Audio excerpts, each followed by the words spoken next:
Let's go. Salut, voilà, là c'est Lil Banks, vous avez reconnu.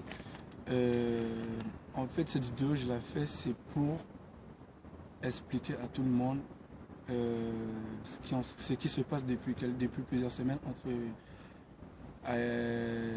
Aïcha, pas personnellement Aïcha, mais ce qui se passe entre moi et les aventures camoises. Déjà, avant de commencer, je tiens à préciser que c'est pas un clash. Déjà, tout avant de commencer, c'est pas un clash, c'est une explication. Bon, voilà. Maintenant, le truc, c'est quoi? C'est que je suis un peu frustré. Pourquoi je suis frustré? Je suis frustré parce que ça me déshonore de voir que lorsque tu travailles avec des gens et que tu tiens à cœur ce que tu fais et que tu te mets à fond dans ce que tu fais, et ben ces gens-là, ils ne voient pas ce que tu fais. Limite, c'est comme si tu faisais dans du vide. Ils ne voient pas ton travail. Ton apport, ta Voilà, compétence, ils ils ne voient voient pas rien tes du tout. compétences. Le truc, c'est quoi? Le truc, c'est que tout a commencé un jour comme les autres. J'étais connecté. Je suis tombé sur la page d'Aïcha comme par hasard. Je ne me rappelle plus, je suis tombé sur la page d'Aïcha par hasard. Je l'ai rajouté en tant qu'ami sur Facebook. Elle m'a accepté. On a commencé à parler normal. Ensuite, après, il y a eu, quelques temps plus tard, il y a eu Cameroun Tag là, qui a fait un buzz un petit moment. Et Aïcha elle a fait une vidéo sur Cameroun Tag. Je crois qu'elle faisait partie des premières personnes qui ont fait cette vidéo. Après, quelques semaines plus tard aussi, moi aussi, je me suis décidé de faire un Cameroun Tag à moi aussi. Je l'ai fait. Et puis, le fait de voir que la vidéo d'Aïcha a tourné, les gens n'arrêtaient pas de parler, et aussi de voir d'un autre côté que les gens n'arrêtaient pas de parler, c'est pour moi aussi. Bah, j'essaie d'imaginer, je me suis dit, et si j'essaie d'aller voir Aïcha pour lui proposer de faire un duo style comédie.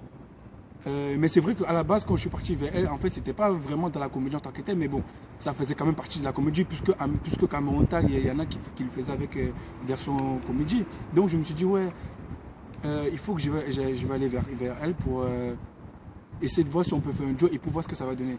Et moi, dans ma tête, quand j'avais cette idée, j'étais sûr à 2000% que ça allait marcher, ça allait faire un buzz de fou. Et la preuve, elle est là. Vous-même, vous pouvez aller sur YouTube, vous tapez la vidéo, vous tapez la vidéo, la toute première vidéo où je suis avec Aïcha, où elle n'arrête pas de me demander 3000 €, vous verrez très bien le buzz qu'il a fait. Tellement la vidéo, elle a buzzé un truc de fou qu'il est passé même sur une chaîne Télé Sud. Vous voyez? Aujourd'hui, on est à près de 150 000 vues sur YouTube.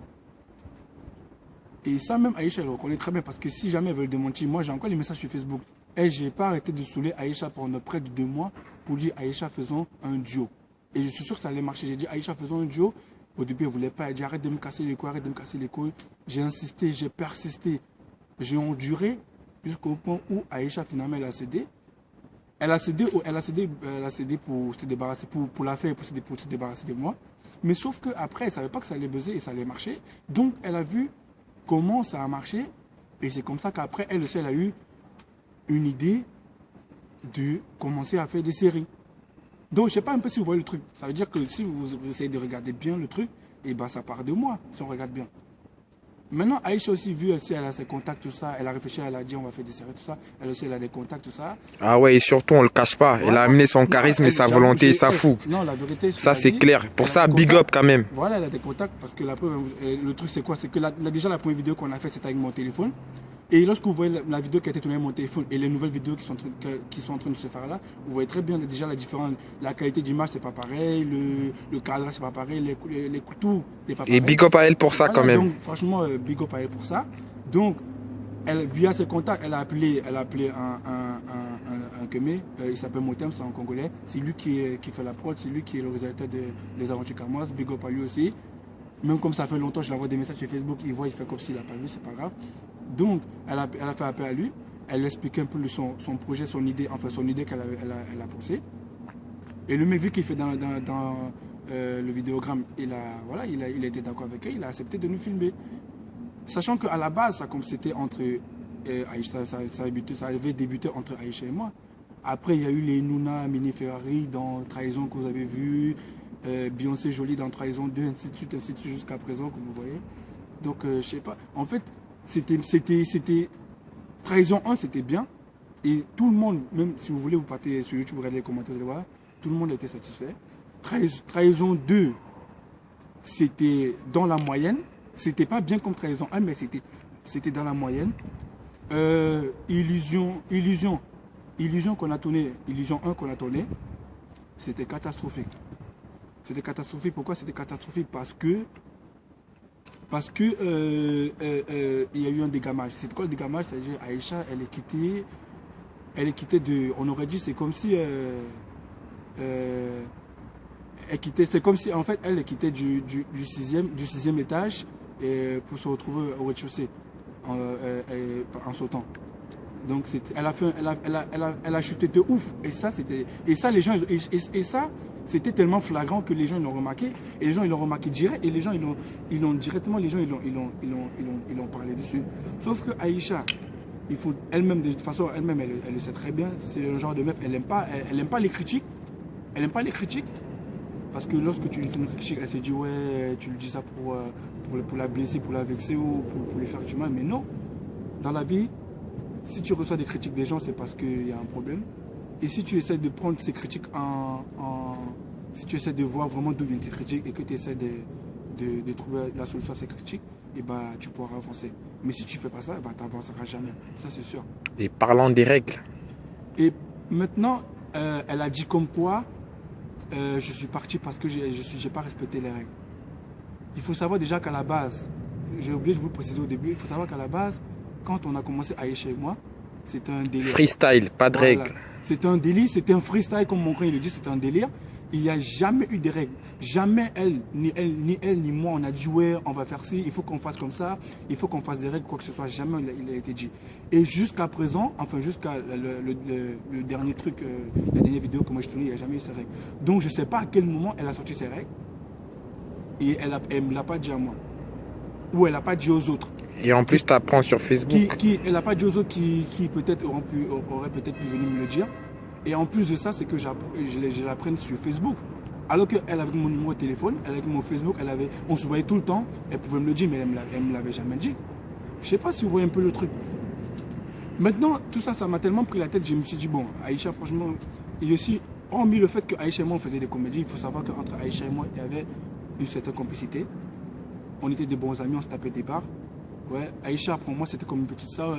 Franchement, Aïcha, je ne te cache pas que moi, je t'aimais bien jusqu'à ce que tu fasses ce que tu as fait. Moi, je t'aimais bien. Voilà. Tu es une fille, tu es gentille, tu es marrante, tu vois tout ce qui est bien, mais franchement, tu as un côté il faut que vraiment tu dois regarder ce côté et tu dois essayer de le modérer.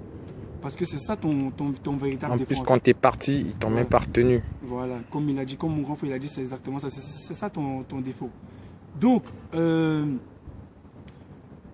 tellement ça m'a pris la tête, ça m'a énervé, j'ai dit bon, moi j'ai pas envie de me retrouver un jour face à devant des gens ou je sais pas devant où devant qui pour m'embrouiller avec Aïcha parce qu'Aïcha était comme une petite sœur pour moi comme je l'ai dit et voilà, j'ai dit quoi? J'ai décidé de partir. Et quand j'ai dit ça dans ma tête, j'ai décidé de partir, c'était pour voir. En fait, à la base, je voulais pas vraiment partir pour du sérieux. C'était pour voir vraiment si j'étais important dans le truc. Si Aïcha ou je sais pas quel membre du groupe pouvait m'appeler pour me dire non, revient, je sais pas quoi. Mais au contraire, j'ai eu comme l'impression que franchement, ils s'en battent que tout le groupe s'en battait les couilles. Puisque la preuve en est que personne ne m'a jamais appelé, ni jamais envoyé un message pour me dire mais pourquoi tu fais ça? Non, reviens. On va essayer de trouver une solution pour modérer la chose et tout. Tout ce qui a été trouvé, c'est te remercier sur Facebook en disant voilà, t'as pas respecté les règles. Comme quoi je suis parti parce que j'ai pas su respecter les règles. Et je vois pas de quelles règles elle parle. Mais bon, c'est pas grave. De toute façon, la vie c'est comme ça. Après tout, chacun a sa qualité, chacun a ses défauts. Donc voilà. Franchement, enfin, en gros, c'est ça l'histoire. C'est ça l'histoire. Je profite également pour faire dédicace à tout ce monde qui m'ont prouvé hier via mon Facebook, via ma page, Lil Banks, le camel le plus choco des chocos. Qui en fait, si regardé cette vidéo, c'était grâce à moi. J'ai été vraiment ému au point où limite je pleurais. Merci beaucoup, big up à tout ce monde-là. Il n'est pas sorti du circuit, il revient très bientôt voilà, avec une vidéo. Voilà, ne vous inquiétez pas, je vous réserve une très grosse surprise. Bref, je ne dirai pas tout pour l'instant, vous verrez plus tard. Et je fais une big up à toute l'équipe des Aventures Camois. Malgré le fait que je sois père, j'espère que voilà, votre truc il va marcher. Ça On va se l'espère passer bien. tous. Continuez à nous faire marrer. Voilà, et continuez, mettez-vous à fond dans le truc. Mettez-vous à fond dans le truc. Voilà, le travail paye. Et puis j'espère que ça produira et que vous allez loin. Voilà, big up, Lil Banks, Weezy, a.k.a. le Camerounais le plus swag. Kiss, kiss, ciao. Rai.